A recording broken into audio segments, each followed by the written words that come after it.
የሀንቾ አያትና አባት ራሷ ሀሴት መሆኗን በልባቸው አረጋግጠዋል። ዶክተሩ ለወይዘሮ ሜላት በተደጋጋሚ እየደወለ መተሽ ስለ ሀና አባት መነጋገር አለብን ብሎ እንድትመጣ በተደጋጋሚ ትዕዛዝ ሰጥቷታል። ወይዘሮ ሜላት ደግሞ ወደ ዶክተሩ ዘንድ ልትሄድ ሸብረብ ስትል ወላጅ እናቷ መታ ሰርፕራይዝ አድርጋታለች።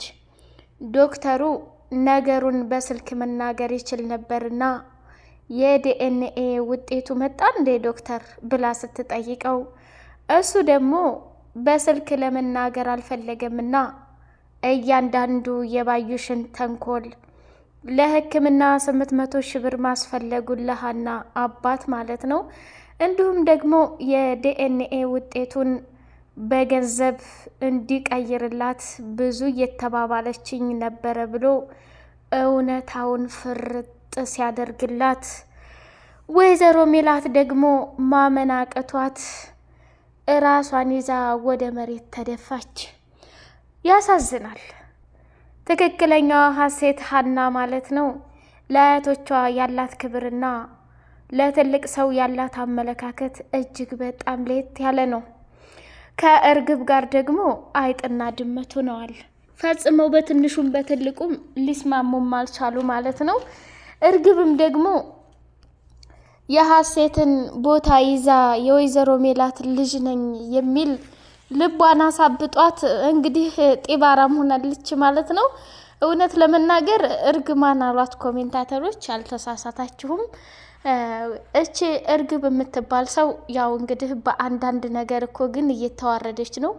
የሀንዬ አያት ከመንጣቷ በጣም ነው ደስ ያላትና ከሰላምዬ ጋር ሳሎን ቁጭ ብለው እያወሩ ሳለ ሀና ደግሞ ታባቷ ከሆስፒታል ቆይታዋ በኋላ አባዬ ስራ ረፍዶብኛል ልሄድ ነው አሴር ይመጣልሃል ብላ አባቷን ተሰናብታ ወደ ስራ ቦታዋ ስትሄድ ገና በሩን ቆርቆራ ስትገባ ሳሎን ላይ ሜላትና አያቷን ስታይ ተገረመችና እንዴት አደራችሁ ብላ ገባ ስትል ሰላምዬም ደግሞ ሀንዬ እንዴት አደርሽ ነይ እስኪ አያቴን ተዋወቂያት ብላ ስትል ሀንዬ ደግሞ ጉልበቷን ሳም አደረገቻትና አያቴ እንዴት ነው ምናምን አንቱ እያለች ስታወራ አያቷ ደግሞ ታይ እንጂ ልጄ እንደ ድሮ አያቴ እያልሽ ለምን አታወሪኝም? ናፍቀሽኛል እኮ የኔ ድንቡሽቡሽ፣ ልክ እንደ በፊቱ ነሽ፣ ምንም የተለወጥሽው ነገር የለ። በፈጣሪ ምን አይነት አስተዳደግ ነው እያሉ የሀንቾ አክስት መገረም ጀመሩ። ሰላምም ደግሞ ሀኒ ስትደናበር እንዴ ምንድነው የሚያንቀጠቅጥሽ? እስኪ ተረጋጊ ቁጭ በይ ብለው ሲሏት እዛው አጠገባቸው ቁጭ አለች። ከዛ ሰላምም ደግሞ ብታይ አያቴ እጅግ በጣም ደስ የምትል ልጅ ናት። ያው ስለምትፈራ ትንቀጠቀጥብሻለች፣ ምንም አይደለም። ድሮስ ቢሆን እኮ ሀሴት ልጄ እርግት ያለች ናት። አንቺ ነሽ እንጂ ቀልቃላ። ደግሞ አንቺ ካላስተማርሽብኝ የኔ ልጅ ድሮም ጨዋ ናት ብለው አሉ ማለት ነው። ከዛ በመጨረሻ የወይዘሮ ሜላት እናት ምንም ደስተኛ አይደለችም። እንግዲህ አቀባበል ግን ብዙም አይደለችም። ቆይ እናንተ እኔን ልታሳብዱኝ ነው እንዴ? መስፍኔም ባለፈው ሳይነግረኝ በድንገት መጣ፣ አንቺም ሳትነግሪ በድንገት መጣሽ። ምንድነው እማዬ እየተመካከራችሁ ነው እንዴ? የሆነ ነገር በሆንባችሁ አላሳዝናችሁም እንዴ ብላ ተቆጥታ እናቷን በይኔ ቁጭ በይ እናውራ አለችና ሳሎን ላይ ሶፋ ቁጭ ካሉ በኋላ እያወሩ ሳለ እኔ ምልሽ እንደው ያቺ ሀሴት መጣች ወይ እናት እነ ሰላምዬ ሴት ናቸው እያለች ስትጠይቅ ምግብ እየሰሩ ነው፣ ሀሴትም ትመጣለች ምኝታ ክፍሏ ናት አለች። ያው ሜላት የምታስበው ሀሴትን እርግብ ብቻና ብቻ አድርጋ ነው ማለት ነው። እንግዲህ ወደ ምኝታ ክላሴ ልሂድና ትንሽ ያልጨረስኩት ስራ አለኝ አለቻት። የሜላት እናትም እንግዲህ እንዴ እኔን እዚህ ለብቻዬ ትተሽኝ ወዴት ነው የምትሄጂው ብለው ቆጣሉ። ከዛ ሜላት ደግሞ እንዴ እማዬ ለጭራሽ እኮ አይደለም ሄደው አስተካክዬ መለሳለሁ ተጫዋች ብላት ሄደች ማለት ነው። በስተመጨረሻ ሰላምም አያቷን ስታይ በጣም ነው ደስ ያላት። ስለመጣችላትም እጅግ በጣም ደስ ብሏታል ማለት ነው። የሀንዬ አያት እንግዲህ ሀንዬን ታየች በኋላ ወደ ልጅነቷ ቪዲዮ መለስ ብላ ስታስታውስ ነበርና እጇን ስታስታጥባት እንዲሁም ደግሞ አያቴ ናፈቅሽኝ እያለች እቅፍ ስታደርጋት ብዙ ትውስታዎችን ስታስታውስ ነበር። ሰላም ሰላም! ውድ የተከበራችሁ የቻናሌ ቤተሰቦች እጅግ በጣም አስተማሪውና ተወዳጁ እንዲሁም ደግሞ አጓጊው የኖላዊ ድራማ እንደቀጠለ ይገኛል ማለት ነው። ኖላዊ ድራማ እጅግ ብዙ ድንቅ ነገር የሚያስተምር ድራማ ነው። ሁላችንም ልንጋበዘው ይገባል። እናንተም ደግሞ እኔን ውድ እህታችሁን ላይክ፣ ሰብስክራይብ እያደረጋችሁ አበረታቱኝ። ሀንዬ በስተመጨረሻ አባቷ የወይዘሮ ባዩሽን ክፋትና ተንኮል እንዲሁም ደግሞ ተንኮል አስባ ወደ ወይዘሮ ሜላት ቤት እርግብን ልካ ለመብላት ስለተጋለጠች እጅግ በጣም ደስ ብሎናል። መስፍኔ እንግዲህ ለልጁ ሀና ፈጣሪ ሆይ ይችን በስነ ስርዓት ያደገች ልጅ መቼም ቢሆን እንዳታሳጣኝ እያለ እየለመነ ነበርና የሀናን ጥቃትና የሀናን መጥፎነት ፈጽሞ አልፈለገም። በስተመጨረሻ ወይዘሮ ሜላት ቤት እርግብን ያስገባቻት እሷ መሆኑን ሲያውቅ አግቶ አሰቃይቷታል ማለት ነው። እንግዲህ ባዩሽ ይገባሻል፣ ከዚህም በላይ እንደው የሞትም ጥግ ይገባሻል ላንቺ ማለት ነው። ምክንያቱም ሀና ላይ ያደረገችው ታሪክ እጅግ በጣም ዘግናኝና የሚደብር ነገር ነው። ወይዘሮ ሜላት እንግዲህ ወደ ክችን ስትገባ ሀንዬን ስታገኛት አንቺ እንደፈለግሽ የምትወጪው የምትገቢው የእናትሽ ቤት ነው እንዴ? ስራሽን በስነ ስርዓትና በአግባቡ አስበሽ አትሰሪም እንዴ? ብላ አለቻት። ሀናም ደግሞ ድንግጥ አለችና እንዴት አባቴ እኮ ታሞ የሚጠብቅልኝ ሰው አጥቼ ነው፣ ሰው እስከማገኘ ድረስ ነው የቆየሁት፣ ሌላውን ስራ ደግሞ አካክሳለሁኝ ብላ አለቻት። ለእኔ ነው መልስ የምትሰጪው? ምን ሊሆንብሽ ነው? አባትሽ በሮ ሊሄድብሽ ነው እንዴ? ምንድን ነው እያደረግሽ ያለሽው? እኔ ተናግሬያለሁኝ። ሲጀመር ይሄ የዲኤንኤ ውጤት ምርመራ ካለቀ በኋላ ከዚህ ከቤት እንደማስወጣሽ ማወቅ መቻል አለብሽ ብላ አለቻት። ሀናም ደግሞ ደነገጠችና እትዬ ይቅርታ አጠፋሁኝ እንዴ ብላ አለች። ምንድን ነው የሚያርበተብትሽ? በስነ ስርዓት አትናገሪም እንዴ ደንባራ አለቻት። ሀንዬም አሁን ደነገጠችና ለአሰሪዋ በላት እንግዲህ አሰሪ መረ መልካም አለው ለእናቷ ሜላት ምንም መጥፎ ነገር ሳትናገር ወይኔ ጌታዬ እናትነቱ ቀርቶብኝ ምን ነው ስራዬን በስነ ስርዓት እንዲሰራ በተደረግኩ ብላ አለች። ሀና በስተመጨረሻ ተስፋ መቁረጥ እንደሌለብሽ ማወቅ መቻል አለብሽ። ሲቀጥል ደግሞ የሀንዬ አያት ወደ ምኝታ ክፍል ሲገቡ ሜላት ደግሞ ልብስ እያስተካከለች ነበርና እኔ ምልሽ ሜላት ምንድነው እያደረጋችሁ ያላችሁት? የጠፋችሁ ሀሴት የመጣችው ሰራተኛችሁ ናት ወይስ ይቺ ሀና የምትባል ልጅ ናት ብላ አለች። መጀመሪያ እርግብ አለችበት ክፍል ስትገባ እርግብን የቤት ሰራተኛ ድሮም እኮ ታይ ሜላትን ለሰራተኛ ይሄን ያክል ቦታ አትስጭ እያልኩ ያልኩት ለዛ ነበር። አንቺ ቦታሽን ረስተሽ እዚህ አልጋ ላይ ተቀምጠሽ አንቺን የሚያክል ስልክ ትጎረጉር ያለሽ አይደለም ብላ ተናደደች። ሰላሚና ደግሞ እንዴ አያቴ ምን ሆነሽ ነው? ከማን ጋር እያወራሽ ነው? እች እኮ ናት በቴሌቪዥን ታሪኳን ተናግራ የኛ ልጅ ናት ብለን ተቀብለን አሁን ይሄው የዲኤንኤ ምርመራ ውጤት ተደርጎ ውጤቱን እየጠበቅን ነው ብላ አለቻት። አይ ሰላም እኔ ጓደኛሽ ነኝ ብዬ ስልሽ ጨርሰሽ ትጫዋችብኛለሽ እንዴ ብላ ቆጣለችና ወጣች። እንዴ ሴትዮቱ ምን እየሆነች ነው ብላ አለች። እርግብ እንግዲህ አስቀድማ ለወይዘሮ ባዩሽ አክስቴ የሆነች ሴትዮ መታለች፣ ሰላምዬ ማስቴር እያለች ነው የምትጠራት እያለች አስቀድማ ነግራት ነበረ።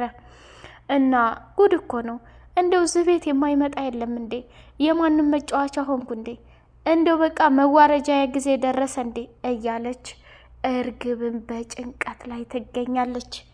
ከዛ በመጨረሻ እርግብ ካለችበት ክላስ ሁላቸውም ተያይዘው ወጡና የሜላት እናት ወይም የሀንቾ አያት ወደ ሜላት ክፍል ሄደችና ከልጇ ጋር ሙግት ጀመረች።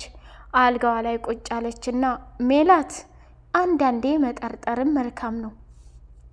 ይቺ እርኩስና አስመሳይ ልጅ እውነቱን ነገረችሽ አይደለ? አንቺ እንድታምን ያደረገችሽ አይደለም? አየ ገና ሳመጭ በፊት ሀና ማለት አንቺ ምን አይነት ከባድ ሰውና አስመሳይ ሰው እንደሆነች አላወቅሽም። ስለዚህ እኛም ገና መጀመሪያ ስናያት የምታሳሳና መልካም ልጅ መስላን ነበር። ግን አሁን ያደረገችው ነገር የእውነቴን ነው ምልሽ፣ እኔ እንደሆንኩኝ ለ16 ዓመት ሙሉ ሳለቅስ ልጄ ቤተሰቦቼ ብላ ታሪክ ያላወራችውን በስተመጨረሻ ልጄን አገኘቻለሁ፣ እባክሽን ተይኝ ብላ አለቻት። የሜላት እናት የምትላትንም አልሰማችምና በስተመጨረሻ እማዬ አሁንም ስለ ሀናና ስለ እርግብ የምትናገሪ ከሆነ እዚህ ጋር ካንቺ በላይ መቆየት አልችልም አለችና እናቷን መኝታ ቤት ትታ ወደ ሳሎን ወጣች ማለት ነው ወይዘሮ ሜላት። በስተመጨረሻም የሜላት እናት አልጋ ላይ ቁጭ ብለው ወደ ኋላ ትውስታ ተመልሰው ገበያ ሄደው የቤት አስቤዛ ገዝተው ሲመጡ ሙዝና እንግዲህ ፓፓዬ ገዝተው ነበርና ሀንዬ ደግሞ ከሙዝ ውጭ ሌላ የምትወደው ነገር የለም። ይሄንን ፓፓዬ እንደማትወደው እንዲሁም ደግሞ አሴር ለአቶ ኖላዊ ለሀና አባት ገዝቶ ሄዶ ሀንዬ እኮ ይሄንን ጥራጥሬ ነገር እንትን አትልም ከልጅነቷም ጀምሮ አትወድም እያለ ለአሴር ነገረው። ከዛ የወይዘሮ ሜላት እናት ቁጭ ብለው ስላለፈው ታሪካቸው እንዲሁም ደግሞ ወደ አለፈው ህይወታቸው ተመልሰው በትውስታ ተመሰጡ እና ሀና ወይንም ሀሴት እጅግ በጣም አያቷን እንደምትወድና ለአያቷ ያላትን ክብር እያስታወሰች ሳለ አይ ሜላት የተጋረደውን አይንሽን ማን ይግለጠው እያለች መገረም ጀመረች። ይገርማል እንግዲህ ወይዘሮ ሜላት ፈጽሞ ሀናን ልትረዳትና ሀናን ልታዳምጣት አትፈልግም።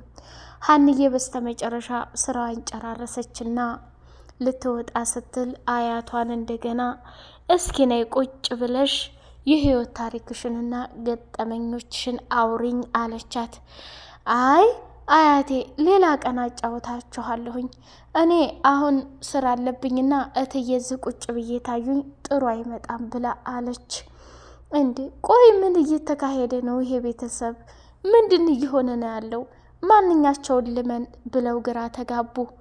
በስተመጨረሻ ሳሎን ላይ ቁጭ አሉና እርግብ ወደ ሜላት እናት ዘንድ ስትመጣ ጠሯትና ነይማ ልጄ አንቺ ነሽ አይደል የጠፋሽው? እንደገና ተገኘሽ የተባልሽው አንቺ ነሽ አይደል? ቅድም ለተናገርኩሽ ንግግር ይቅርታ ብላ አለቻት። እርግብም ደግሞ አረ ምንም ችግር የለውም ማማ፣ አያቴ ለኔ አይደል እንዴ ይቅርታ ማለት እኮ እኔ አንቺን ይቅርታ ታላልኩሽ የራሴን ነገር መሸከም አልችልም ብላ አለች። አዎ አሁን ትክክለኛዋ ሀሴት ልጄ መጣሽ ብላ አለቻት ማለት ነው። እርግብ እንግዲህ ወደ ክችን ስትገባ ሀንዬ እቃዋን እያጠበች ትስቃለች። ምን ያስቅሻል አንቺ? ምን ያስገለፍጥሻል? ብላ አለቻት። ከዛ ሀንዬም ደግሞ አይ እኔ ምንም ያስገለፍጠኝ ነገር የለም፣ ግን አያቴ የሆነ ነገር ነገሩኝና በሳቅ ሄድኩኝ። ደስ የሚለው ነገር አንቺ ዋሽተሽና ፎቶ ሰርቀሽ ከኔ በላይ ከሆንሽው እኔ ደግሞ ካንቺ ብለጥ በአባቴና በአያቴ ልብ ውስጥ ገብቻለሁኝ ብላ አለች። እንግዲህ ሀኒ ከአያቷ ጋር ስታወራ አንቺ ምንድን ነው የምትይው ብላ ስትል ሁለታችንም የዚህ ቤት ልጅ ነን ብለን ስላል መጨረሻውን በዲኤንኤ እንዲያምኑ ተደርጓል እና ታዲያ ሜላት ምን ወሰነች ተብላ ስትጠየቅ ያው የእናት ልብ አምኖም አልተቀበለ፣ እትዬንም አልፈርድባትም፣ ይህን ያክል ጊዜ ስኖር እኔ የህይወት ታሪክን ስላልተናገርኩ አሁን የእሳቸው ልጅ ሲመጡ የኔን ታሪክ ይዛ እኔ ነኝ ብል እንዴት ተቀባይ ያገኛለሁ ብላ አለች። ከዛ ኪችን እርግብና ሀንዬ ተጠማመዱና ሲጥ አርጌ ነው ምገልሽ፣ ካሁን በኋላ በሰው ፊት እንድታዋርጅኝ አልፈልግም አለች እርግብ። ሀናም ደግሞ ሲጥ ማረግ እኮ አቅም ይጠይቃል፣ ሌብነት ግን ማንም ያደርገዋል ብላ ተመጻደቀችባት ማለት ነው። ውድ የቻናሌ ቤተሰቦች የኖላዊ ድራማ ይሄን ይመስላል። በቀጣይ ፓርት እስከምንገናኝ ሰላም አለይኩም ወራህመቱላሂ ወበረካቱ።